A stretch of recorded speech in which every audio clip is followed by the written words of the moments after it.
With God, there is always more. More love, more life, more freedom. Welcome to Zoe's Exploring More with Michael Thompson. C.S. Lewis once wrote, "Our Heavenly Father has provided many delightful inns for us along our journey, but He takes great care to see that we do not mistake any of them for home." Join me and the team as we explore the kingdom together, discovering the deep truths and offering encouragement for the journey. There is always more. Welcome to the Exploring More podcast. This week we have an excerpt from the Deepening Weekend 2021. Sherry Jennings speaks on Sisterhood. Buckle up, girlfriends. This has been so much and so much goodness. I'm so grateful for the hearts of my friends and for just the way we each mother and how we're each learning to mother and we're each growing and changing and just experiencing more and more of God's heart, His mothering heart for us so that we can mother our children. And I don't know about you, but sometimes it feels like nothing prepares us really for what we'll experience as a parent. I wish I'd known, 30 years ago before we had our son. But I remember back in June of 2018, just to continue a little more story of our son, Stephen, he was 23, and we'd come through a rough patch together. But he shared with us in June of 2018 that he was going to move to Philadelphia with his girlfriend. Okay, so Scott and I had just spent the last 10 plus years telling married couples, helping them be married better, telling premarital couples, don't live together. If you're living together, stop living together. We had been just so clear about how we felt about living together, and because we lived together, and we saw how that turned out, right? We ended up divorced. So how on earth did our son come to this place where he thinks living with his girlfriend is a great idea? I mean, you can only imagine our anger, my anguish, my confusion. Enter my friend Lee, older, wiser, a true sage, a beautiful, beautiful heart and soul. And I'm sharing all of this with her, and she's listening with empathy and compassion, a hug in her eyes as I'm sharing all of this. And with a wry smile, she said, "What if you just loved him through this?" What does that even mean? And she just continued with, what if you were curious, kind of like Robin was explaining earlier, what if you were just curious and asked him questions? Explored this with him, his thoughts, his motivations, his understanding, all of it, whatever he says, without judgment, without telling him what you think about the situation, what he should think about the situation, unless he asks. If he asks, then offer your response to his heart at that moment. Not what you think, but what you have to offer. And so I did that because I thought, wow, that's really brilliant. I have brilliant friends. You have brilliant friends. So fast forward 6 months later, Christmas Eve, and he comes home at about 8 o'clock. He'd spent a couple of days with his girlfriend at her parents' house. And in case I haven't shared, about 9 o'clock is when I'm out, peace out, I'm going to bed. So he comes home rolling in about 8:30, and he wants to wrap presents. And I'm thinking, I want to go to sleep. But, the Christmas tree is glowing. He's there. He wants to be with me. We're going to wrap some presents together. And so we start doing that. And his tears start falling because he's realizing, Mom, this is my last Christmas living at home. What a precious gift. That was the fruit of my exploring his heart with him, of him sharing things sometimes more than I wanted to know. Over those 6 months, being able to hold my 23-year-old son as he was weeping, thinking about leaving and calling a new address home. And I thought that was the best Christmas present ever until Christmas morning when, we get up and we downstairs and it's just the three of us. I mean, it's Scott and I, one son, one and done. And so he pulls out the phone and he says, Mom, I put together a Spotify playlist for you of songs that make me think of you. Wonder Woman, Lord of the Rings, all these things. and he gives me a sword. And he says, Mom, this is how I see you. In fact, let's play that clip. Let's roll that clip of Arwen so they understand the significance of this sword. Would you do that for me?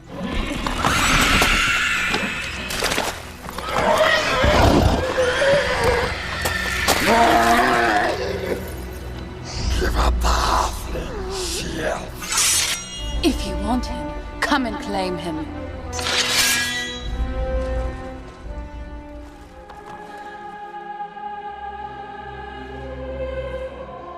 What grace is given me, let it pass to him. Let him be spared. Save him. Isn't that beautiful? If you want him, come and claim him, because I'm going to cut your head off. And then in the next moment, oh my gosh, let me hold you. Please, Jesus, in your grace, will you save him? Isn't that who we are as moms? And I love that Stephen sees me that way. That he sees my fierce heart for him, and he sees my fierce heart for my husband, and he sees my fierce heart for you, and you, and you, and you, and you. So in this session, I want you to hear that you were not created to do this alone.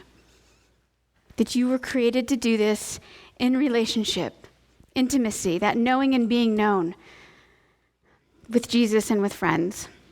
At Zoe, we remind ourselves all the time, it's so important, so significant for you to hear this, friends, that ministry and friendship, sisterhood, is the fruit of intimacy with God.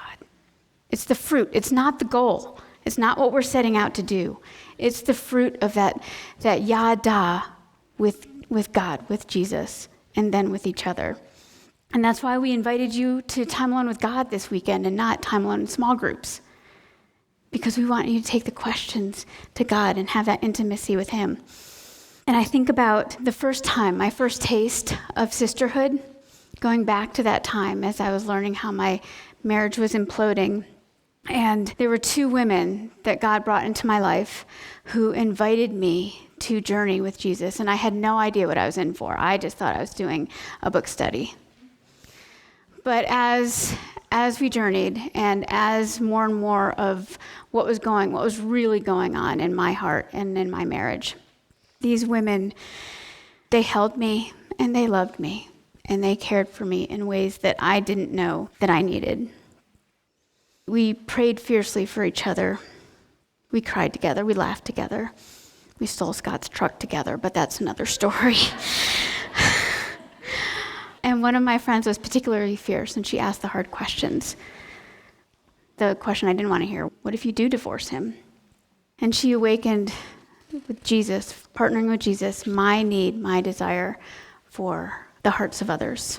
My two friends, they knew my story, they knew my heart, and I felt so fully known and fully seen. There was no shame in all that we were experiencing. So it wasn't just the nun who named something in me. She named my false self.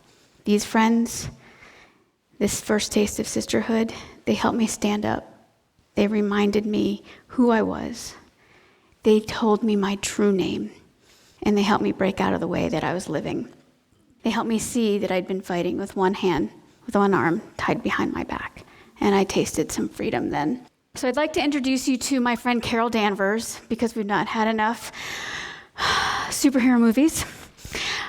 Carol Danvers, a.k.a. Captain Marvel, grew up on Earth with a friend and the guidance of a really good mentor. She was lost because of a crash. She crashed an experimental airplane that she was flying.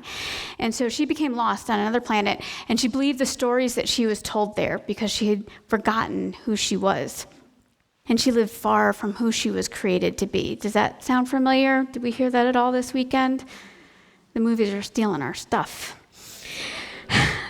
So Carol's been believing these lies, living a life from those lies, because that's what she knows and that's what she believes, until she learns the truth of who she is. And I love that she hears this truth from an oriented sister who reminds her who she truly is and how that changes everything. So let's watch this. I don't even know who I am. You are Carol Danvers. You were the woman on that black box risking her life to do the right thing. My best friend, who supported me as a mother and a pilot when no one else did. You were smart and funny and a huge pain in the ass. And you were the most powerful person I knew, way before you could shoot fire from your fists. You hear me? Do you hear me?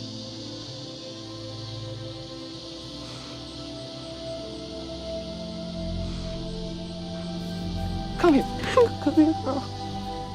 I got you. Right? Do you hear me? Gosh, what a difference it makes when we know who we are, where we are, and the good in our lives. Having a woman on our wing, right? We need that wingman keeping us grounded, helping us stay grounded so that we can fly. So when we're faced with the enemy, we can stand and we can fight. I love that in her friend's naming of her, that something rises in her. She's been having flashbacks and memories, but something about this conversation brings up all of the times that when Carol fell, it brings a rising in her spirit. So I want you to watch this. You're right. I'm only human.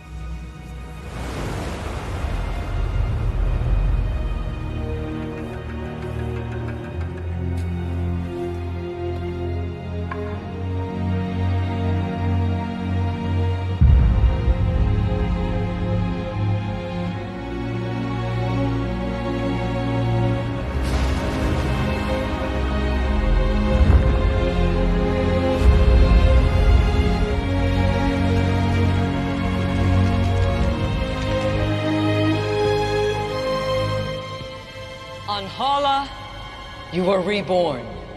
Veers.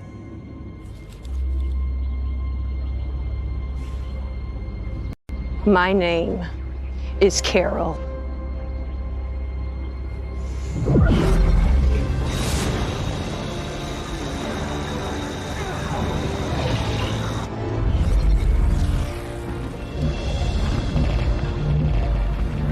She's trying to break out.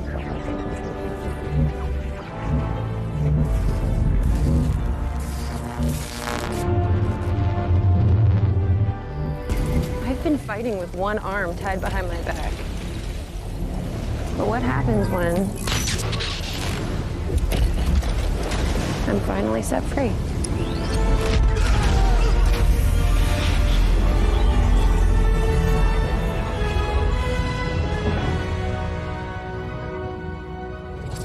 You know you're glowing, right? Don't you love that? You know you're glowing, right? Man, and I love that. My name is Carol. My name is Sherry. Beloved, stand up. My name is Christy. My name is Jennifer. My name is Ashley. My name is Beloved. As Carol moves in her true identity, as who she was created to be, the full force of the enemy comes against her. Did you see that? Did you see that? And what did she do? No more lies. I have broken the agreements. I am walking in this truth. What happens when I move this way? When I'm finally set free? I love that. And like the glowing part, I just think back to some of that time in the midst of the demise of our marriage, the implosion of our marriage, how as I moved more and more in my true self, how I was more beautiful and radiant and irresistible to my husband than ever. So anyway. Yeah, friends, I hope that this weekend has been part of you realizing you've been fighting with one arm tied behind your back. And I hope that you feel like you've been finally set free. So, coming out of that season with my friends from 15 years ago, that's where part of this glory in me started to rise up for the hearts of my friends. So, I went to a weekend very similar to this. And I came home thinking, oh my gosh, I so need girlfriends. How am I going to do that again? How am I going to get some friends? And I think about some of what Robin shared, even in our opening this weekend, how we were created for relationships, for intimacy with God and each other. And I mean, have you tasted some of that this weekend in your houses, in your bunk rooms, around your meal tables? Some of that redemptive community, some of those conversations, those shared experiences, and how beautiful that was. And so maybe you're thinking, how do I do this? How do I leave here? How do I continue to do this? And Michael has said many times, I'm not sure where he got it, but you give a boy a hammer and the whole world's a nail, right? You just want to go out and tell everyone how to do this. But what if Sisterhood and Fighting for the Hearts of Women isn't leaving here telling them what book to read, what podcast to listen to, but instead we see that the invitation comes straight from Jesus in Matthew, where Jesus, when asked the most important commandment, says, love the Lord your God with all of your heart, with all of your soul, and all of your mind. This is the first and greatest commandment, and the second is like it. Love your neighbor as yourself. And then in 1 John, there's that invitation to live this way. And I love this. Delightfully loved ones, if he loved us with such tremendous love, then loving one another should be our way of life. And we've heard so much about this weekend, right? The being curious, the wondering, the inviting, the experiencing. We need friends committed to caring for one another, loving one another, listening to one another. And that orientation that Michael shared about, that knowing and experiencing God's love in a way that reshapes and remodels who we are. The life of the kingdom, the way of freedom, is violently opposed by the kingdom of darkness. Do we hear that this weekend? Yeah. And so to enjoy this restoration, we're going to have to fight for it. Many of us have experienced what it's like to be wounded in a community, yet it's in community where Jesus comes and he rescues and restores and redeems, right? So there must be something good about it. And I think about, like I said, coming back from a weekend like this and realizing that I needed good women here in North Carolina around me, and what did that look like? So I invited a couple of friends and said, can we walk together? Can we explore this together? Can we commit to be friends? Can we commit to be seen and to be known and to have it be more than just a Bible study? I needed friends and sisters who know how to experience God, or to learn together how to experience God and what it is to experience God. Friends who could be a safe place for my heart, for that intimacy, that yada that Lene so beautifully shared. And our journey has been, over the past 8-10 years, has been hard fought, taking steps together as we've made really intentional time for coffee and lunches and being together, just being together. Long walks, camping adventures. It didn't just happen, and it didn't just happen overnight. Friendship, sisterhood, intimacy grew through telling our stories and honoring each other's stories, while holding each other's hearts through betrayal, death, deep grief, longing for more. It was beautiful watching our intimacy flourish in our journey of life, just exploring together our lives, our hearts, laughing together, navigating quarantine together. Yeah, just so much fun with dear friends who love, know, and see each other on our best days and our worst days. And what's beautiful is the more we know our true selves, the less room there is for the false self. Because when that false self shows up, hey, Rob, can I talk to you for a minute? Or she says, hey, Cher, can we talk for a minute? Because we see the false self coming, and we help each other with that. So, little did I know just how much I would need these fierce, tender hearts in my life over the last 8 years, and how much they've played such an enormous role in my restoration and my rescue. And I'll just say that one of them gave me the original Beloved shirt. Just saying, if you want to know where the idea came from, it came from a girlfriend. But I love how Jesus has partnered with Dana to awaken my heart to poetry, and Robin for the deep places in my heart, and Rebecca for wonder, and Connie for reminding me who I am, and Tracy for art, and Lene. I could keep going on, and Lori, and Jody. I could name a whole bunch of women, but I am grateful. And this is so violently opposed. We've talked about that. I think about even what I shared Friday night at the end of the panel. If we don't share our hearts, if we're not known, if we don't feel safe, how will we be known? We need to invite these women into our lives, into our hearts. I loved what Dana shared last night. Doesn't it feel like years ago that we got to do the panel, and here we are getting ready to leave?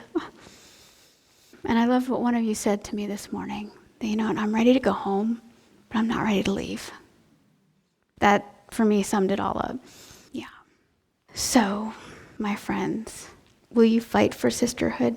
Will you fight in this?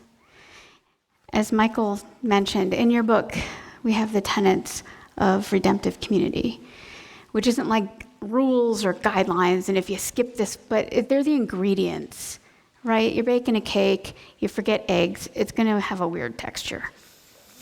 But as you start exploring these together and understanding the significance of each one and how through all of this, I become more of my truest self and my friends become more their truest selves. And again, friends, you no longer have one arm tied behind your back. So let's move in this in freedom. Hey listeners, SJ here. Just wanted to let you know about an upcoming event we've got on the calendar for men. It's called the Heart of a Warrior Encounter West, October 21st through the 24th, 2021, at Young Life's Trail West Camp in Buena Vista, Colorado. It is a beautiful camp, and if you've never been to Colorado, this is a great excuse to visit.